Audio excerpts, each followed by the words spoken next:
Hey guys, welcome to Saxon's Algebra 1/2 or Pre-Algebra. I'm Scott Clifton and I've taught Saxon for 20 plus years and I love it. It's fantastic and I'm sure you're going to do a great job this year.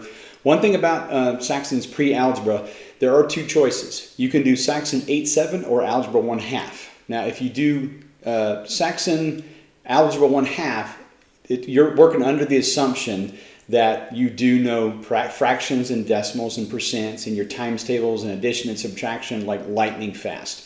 If you feel like you need more practice, you the student, in those kind of things, well, you can choose 8-7 and that will work more on fractions, decimals, percents and give you practice with your times tables and that kind of thing. But if not, welcome to Algebra 1/2.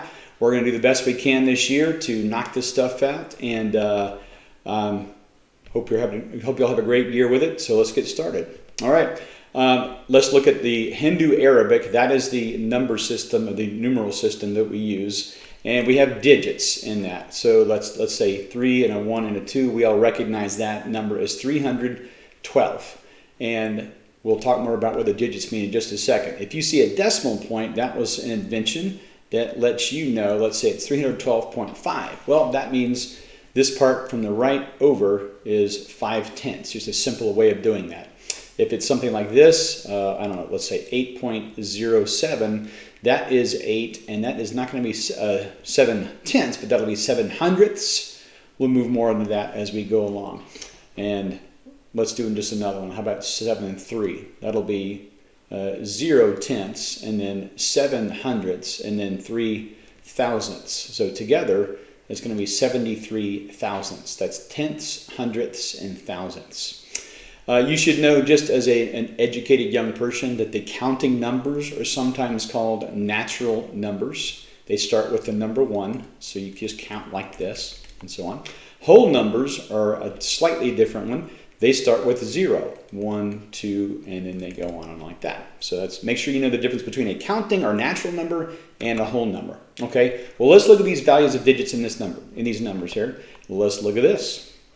8,375. Well, this breaks up into pieces.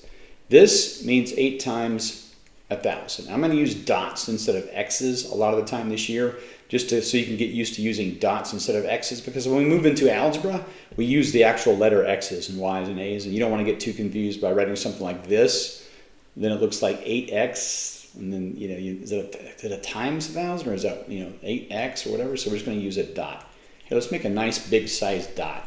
There we go. You won't get confused with that one. Okay. The 3 in this instance stands for 3 times 100. The 7 is 7 times 10, right? Okay. And the 5, of course, is just 5 times the 1. So notice each time you're dividing by 10 to get to this. Or if you go this way, you're multiplying by 10. That's just a simple way. Beautiful thing about numbers, you can look at them and know exactly what it means. This one here, let's say they ask you, what does the 9 stand for in this numeral? 76,912. You would look at this and go, okay, well, these are the 1s, these are the 10s, these are the hundreds. Each time you multiply by 10. So this stands for 900, 9 times 100. If they were to say, what does the 7 stand for just by itself? You could, if you forgot, you could just go 1s, 10s, hundreds, thousands, and then 10,000s. In other words, this means there are 7 10,000s in this number, or 70,000. 70,000 plus 6,000 plus 900 plus 110, and then plus 2 1s. There we go. Let's say they did something to the, I don't know, let's go with a 0.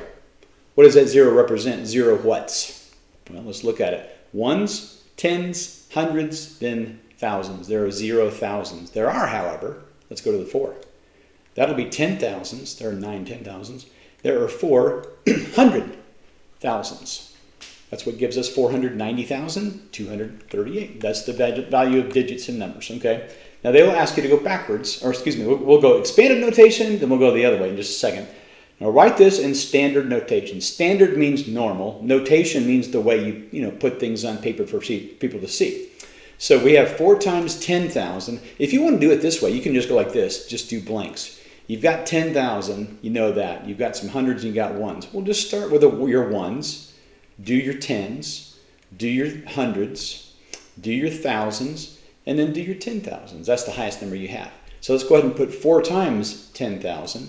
Do you see any thousands on here? No. Okay, so there aren't any thousands, so do that. 6 times 100, that's where the hundreds go. 5 times 1, which means you are missing the tens. So there are no tens, but you can put 5 times 1, there's your number. And you probably know the rule of going over 3 times and then putting a comma if you want to kind of make it easier for somebody to read it. So 40,605 is your number in standard notation. All right, write this in the expanded notation. Oh, great. So we're going to go backwards now. This is going to be lots of fun. Ugh. All right. Well, this is going to be, you know what, let's just go right to left. That's going to be our ones, tens, hundreds, thousands, 10,000s, 100,000s, and that is millions. And this is my annual salary every year right there. Okay. So that'll be 6 times 1 million plus 3 times 100,000 plus, there aren't any 10,000s. There's just 5 times 1,000. So we'll say 5 times 1,000 plus 1 times 100 plus 2 times 10 plus 6 times 1s. And each time you can see it just goes smaller and smaller and smaller. We're multiplying. So that's expanded notation. All right, when you read and write numbers, you want to make sure you do this correctly. And here are some basic rules for writing numbers. You might want to pause this and just write each one of these steps down and look back to it. By the way, this is how I would do it if I were you through this year. I'm assuming you have a bunch of notebook paper in your notebook, right? So here's a piece of notebook paper. This is what I would do if I were you. I would go ahead and any notes you write like this or examples, I would write this week, since this is lesson 1, or today is lesson 1. Go ahead and write a big number 1 on there. And you can look back in your notes if you ever want to go, oh, how do they do that kind of thing? Because if you go to your Saxon book and it looks kind of like this, like you'll see a bunch of problem sets like this, boom, boom, boom, boom. It'll have next to each problem some little number in parentheses like this. Let's say it's a 23 in parentheses. Well, this is a hint to you that if you forgot how to do this kind of problem, go back to lesson 23. That's what you want to do. So in other words, if you're 100 pages in the book and you go, oh, I forgot how to do this problem, but it's number 23. You want to be able to go into your notes like this and keep this in a nice loose leaf, notebook. And you want to go back to yours that says a 23 on there. So you can look back anytime you want to and go, I'm going to look at my notes and my examples and that, and a lot of times, by the way, I put nice little simple ways of doing things that are not found in your book. So I simplify things and do things in just a little bit different way so you can do it easier. So keep your notebook like that. Look back when you need to. Strongly recommend that you do that. Okay, so here's the basic rules for writing numbers. I'd write this down if I were you. Number 1, hyphenate 21 through 99. And those not ending in 0, like 40, 50, 80, 90, and so on. All right, you can pause it to write this down. Number 2, do not use the word and. In other words, you're not going to write 473. No, just 473. Much simpler. Easier on your hand too as well. Third, hyphenate whole numbers used as modifiers. We'll talk about that in a few minutes. Okay. All right. Well, let's look at this. 23 is written this way. 20, my cursive is terrible, 3. Little hyphen there, right? 23 is between 21 and 99. You hyphenate, okay? 35, 35. There you go. So easy to read, isn't it? All right. 42. There we go. 50-1 or hyphen 1. There we go. All right. Let's say this one, 307. Now remember, this is not read 370. Just cut it, make it short. 370. So, 370. 501, not 501. 501. That is the worst writing of all time. It's got to be. Okay, here's the tricky one. You know what? Pause it and write this one correctly. Pause it. Go ahead and pause it. Okay, did you write it correctly? We have 9, try to write it a little more neatly here, 930 hyphen 2. I hope you got the hyphen. If you didn't, go around the block 3 or 4 times, running around the block, and you then need like a spoonful of raw gluten until you feel bad. Okay, all right. Here's another one. Oh, for heaven's sakes. This is horrific. Again, one way to make it easier, go ahead and start on the right, and every 3 numerals here, go ahead and do like that. All right, now if you get stuck on these, by the way, these take a long time, but these go away after a few weeks. These go away, so that you're not taking so much time doing these in the problem sets, but I want to make sure you know how to do these correctly, though. Okay, so we know this part is 642. You know what? Let's just write that. We know this part's going to be 642, so just write 642. All right? This part here is read how? This is 3,000, 23,000, 723,000. So we have 720 hyphen 3,000. All right, we got that. So we got that, we got that. And this is 51 what? Million, right? So we have 50 hyphen 1 million. Okay, you can put a comma there, and so on. So 51,723,642. That's how you're going to write those out. All right. How about this one? Pause it and try that one. Okay, I'm assuming you've unpaused. Comma there, comma here, comma there. Now I'm not going to actually write this entire thing out. I'll just say it out loud. So we know this is 678,000. That's 5 million, 25 million, 125 million, and then 4 billion, which is, of course, my annual salary, and 37 cents. No, it's not that. Okay, all right. So let's write this part here. 4 billion, I'm just going to say it for you. 4 billion, comma, 120 hyphen 5 million, 120 hyphen 5 million, 670 hyphen 8,000, 940 hyphen 2. There we go. 4 billion, 125 million, 678,942. This word, that's supposed to be the word and. That looks horrible. Do not use it. No ands in there. Okay, all right. Now we're going to go backwards. These are a little easier. Okay, so, you just write numerals now. All right, 51 billion, 27,520. Now, if you get stuck on these and you go, oh, which one is which and so on, you can just go, if you want to, go count right to left and go backwards until you get to 51 billion.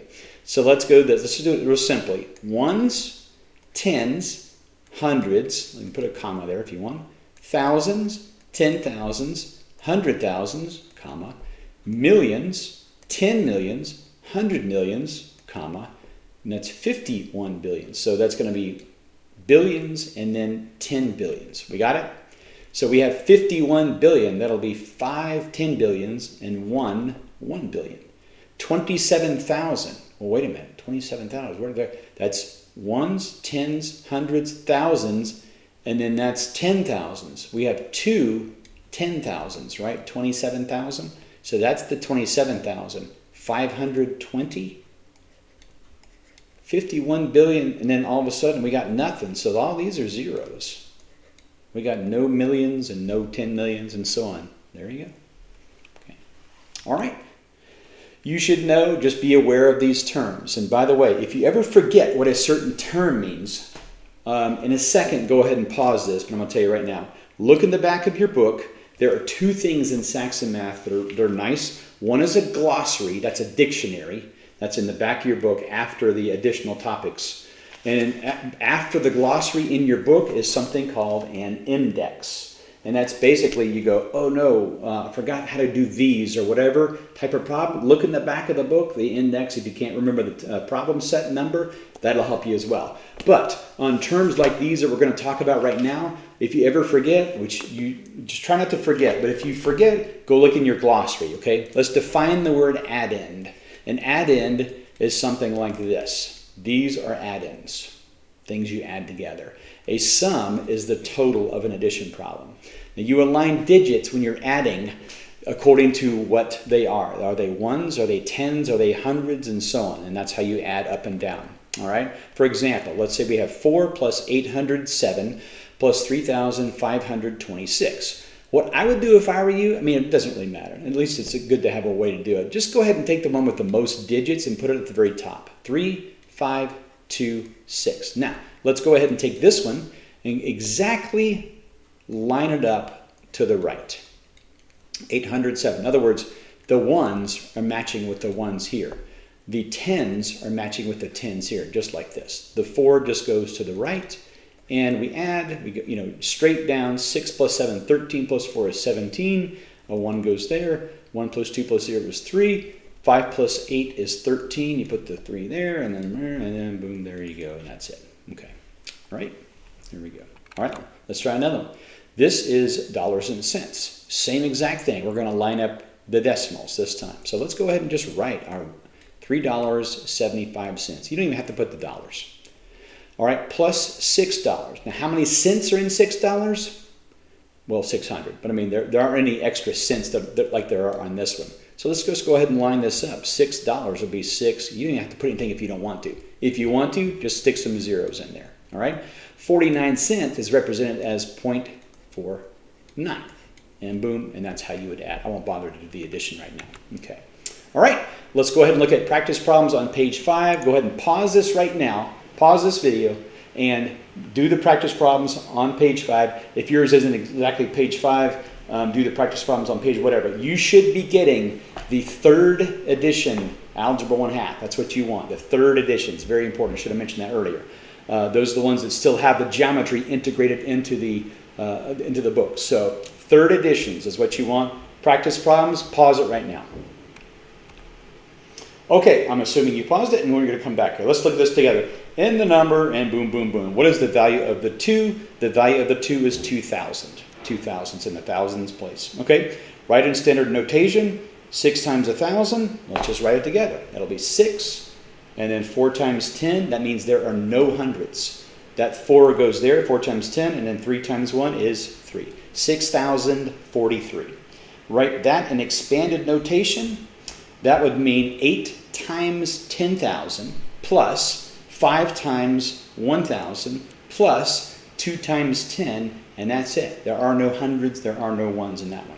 For D, use digits to write this number, 10 billion. Let's just do that together. We got 10 billion, 205 million, there it is, 41,000. Now, that means there is no 100,000. That's just 41,000 and then 500. There you go. All right, let's go to E. Use words to write this number. Use your words. Use your words. I hear parents telling this to little kids who are pitching a fit and squalling and throwing ice cream all over the place. Okay. Use your words. Okay. All right. Use your words to write this number. You know what? I don't want to. I'm going to use shapes to write this number. Triangle. No, I'm not going to do that. Okay. All right. Anyway. All right. Here's the numeral here. 3, 6, 0, 2, 5, 1, 0, 3. Now, if you want, again, go ahead and do with 3 and then like that. Okay, so let's do this together. All right, this will be 36 million, right? You need to make sure you write 30-6 million. You can write a comma if you want. Now write 20-5,000. There is no 100,000 right there. And the last thing is 103. There you go. Okay. All right. Go ahead and do the practice problems in your book, and I'll see you guys next time. Have a great day.